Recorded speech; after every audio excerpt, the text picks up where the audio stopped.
Trouble on the back of cars around. John Andretti spins down to the inside after hard contact with the wall. Oh, he gets slammed hard. Tim Sauter in a 36 car. Hard hit. Gets into the back of John Andretti in the 10. Turns John around. McMurray on the lead lap, 10 car not. You could see the car come up right there, and the roof flaps, the two flaps that deployed on the top, set it back on the ground. And then this. Oh. And he started going back up the racetrack. Then once the speed of the car slowed down, came back down on the apron. I'll show this to you in real time.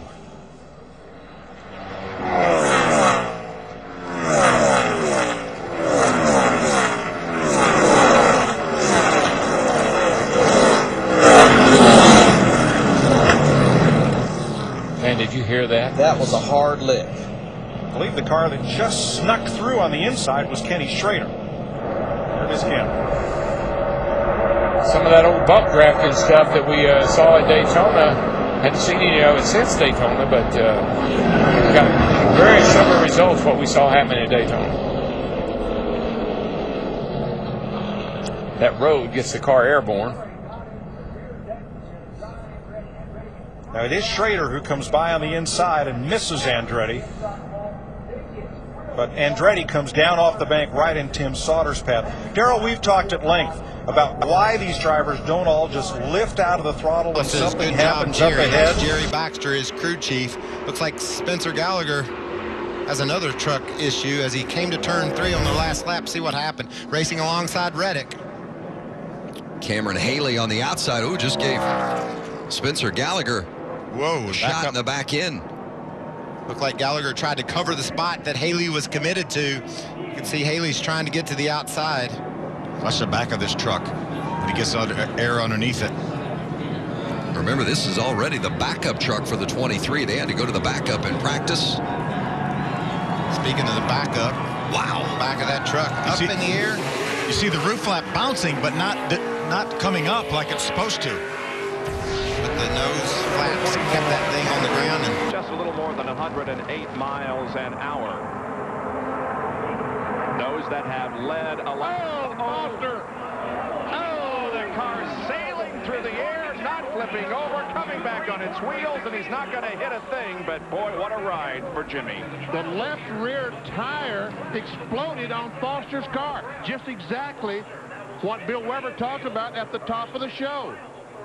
Man, oh man, and Foster is waving to everybody saying, I'm okay, but man, what a ride. That was incredible. I mean, it exploded, it shot it straight up in the air, it spins around and then lands right back. Perfect.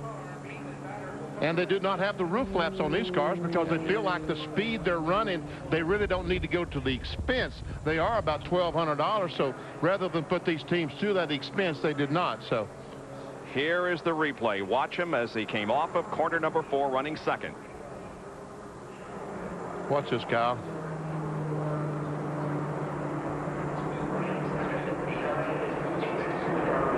Oh, see the piece up in the air? Just comes apart. All 4 wheels off the ground. That is awesome. Oh, man. Oh, man.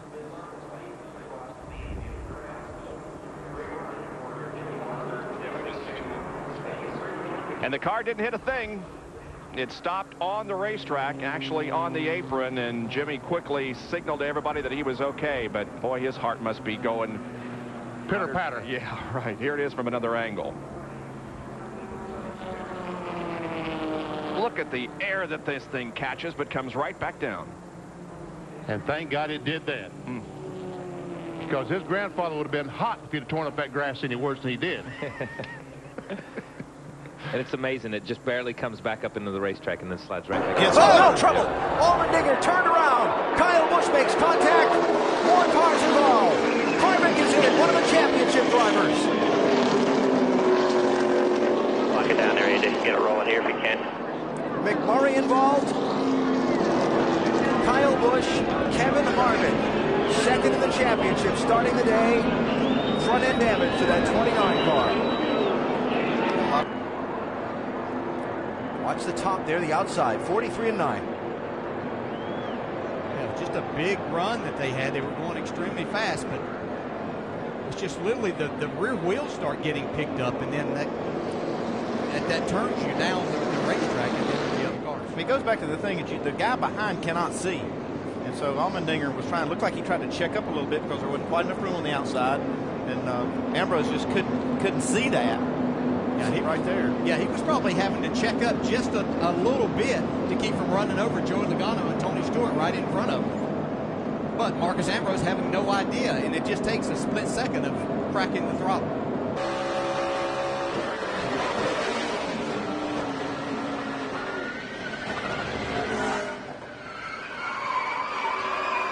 Fast.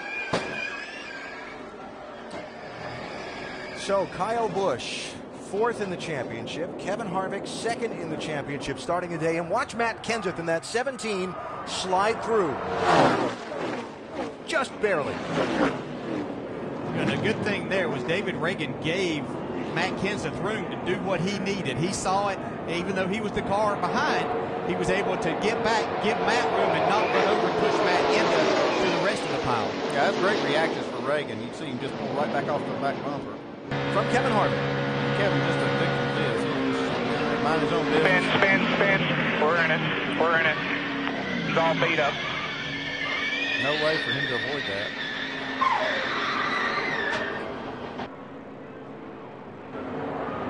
Now, if you ask at the beginning of this show why we're going to the wild card race, that's it. Shoot off, trouble open in front of him. One car in the air. Spins around in that big smoke cloud. There are more cars wrecking behind them. Oh, and Waltrip's car had come to a stop and got pounded.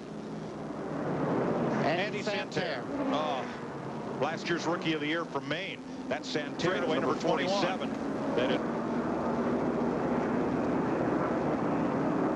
He might have had a little bit of help there. It looked like Kenseth might have got into the back. You see the car trying to get up. Those flaps on the roof there help get it back down. That keeps the car from flying backwards and getting and turning over back there. But look at all of this smoke, and those drivers coming in there, they can't see where they're going, and they, as Mike said, they're slowing down, and then they start hitting each other and further intensifying the wreck.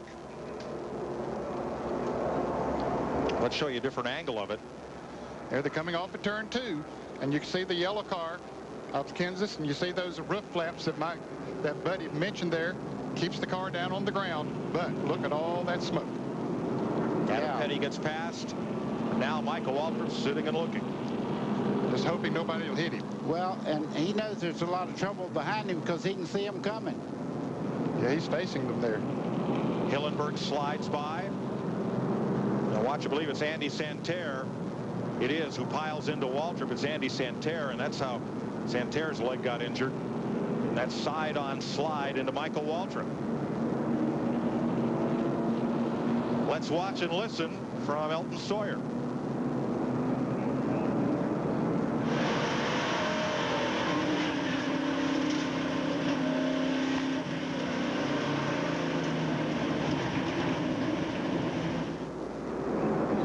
This is from Jimmy Kitchen's car.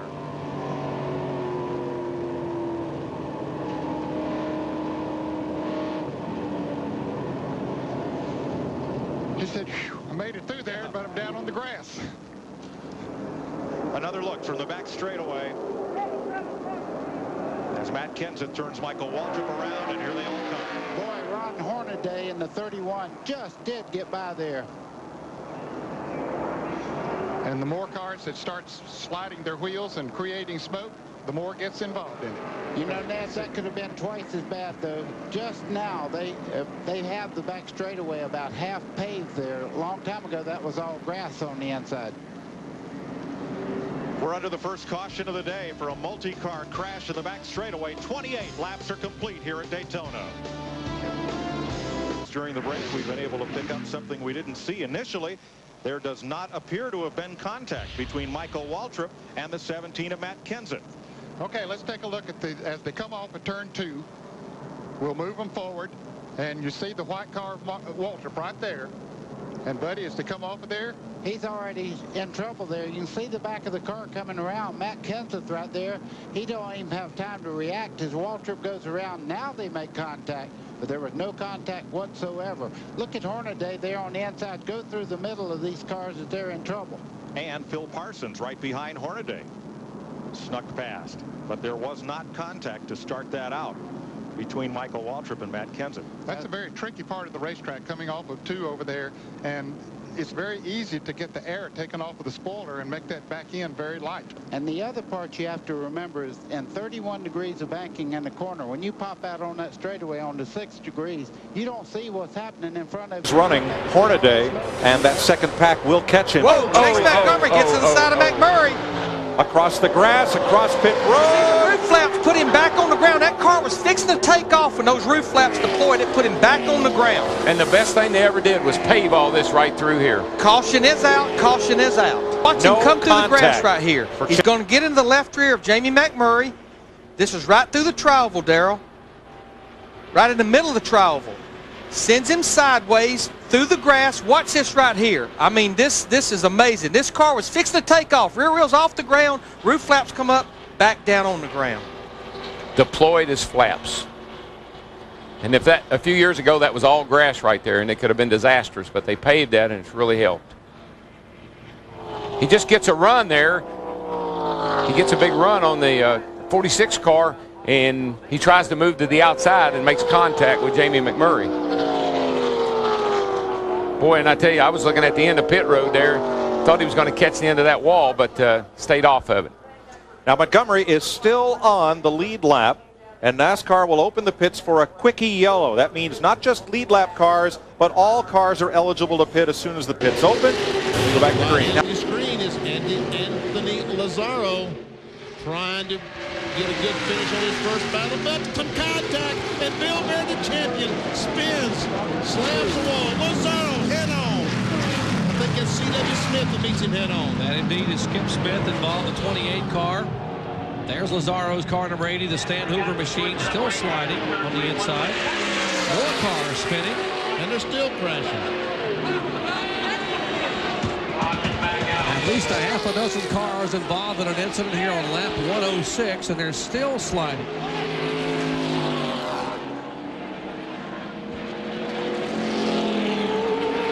Wow. 7th caution flag today, and there is the Saturn Machine Chevrolet. That is the ARCA champion, Bill Baird. You see his onboard camera showing you he is getting unhooked, getting the gloves off. Let's show you again what happened as Baird was trying to make a pass, and they were 3 wide. And we see Lazzaro is right down the bottom of the racetrack, and right there, they just make contact just enough that both cars spin. Andy Hillenberg goes up, makes contact with the outside retaining wall, and there's Lazzaro, just gets hit head on with the Skip Smith number 28 car. Let's ride along with Bill Baird and check this thing out, Kyle. As you watch him go down the backstretch, Baird runs up on him, and all of a sudden, boom, we're 3 wide. Look at the lines on the racetrack, or as the camera scans it. Right here, he gets hit. He's going the wrong way. But if you can... And this was right in the middle of the pack that was running 5th, 6th, 7th, 8th, 9th, 10th, right there. They were going for 5th position. And these guys continue to go up the racetrack. A lot of fluid on the racetrack right here. Here's Skip Smith. Let's watch as he meets the 80 car head on. Watch the 80 car here out of your window. Look at it get up in the air. Boom. Incredible. If you watch that camera angle again, the 80 car goes down across the flat and then lifts up into the air and slams down on the racetrack right as Skip hits him. It's almost like this one roof flap came up on the 80 car. The 80 car is right here. He goes around. He goes out of your picture right there. Man. But there's a couple of different angles where the 80 car is actually off the racetrack. Now here's a shot that, Kyle, you're talking about, and watch down the very left-hand side of your screen at the 80 car. Watch him right here lift. He is up in the air right there. And you do not see that. Finally, the roof flaps deploy, but you do not see him come up when the car began to come up off the ground. That's unusual. Yeah, that's very unusual. Most of the time, the roof flaps take off and they keep the car on the ground, but that car didn't have a chance. Flag This is the final lap. Here's what happened just a moment ago on lap 106. See the contact between Bill Baird, the 52 car, Anthony Lazzaro on the 80. And watch as Lazzaro gets up in the air and gets hit head on with C.W. Smith, Skip Smith in the 28. And then about 6 or 7 other cars are involved as well. We see the 17 car, Mike Cicchetti right there, gets run in the back off by Mark Stahl. Well, the race isn't over yet, but we do have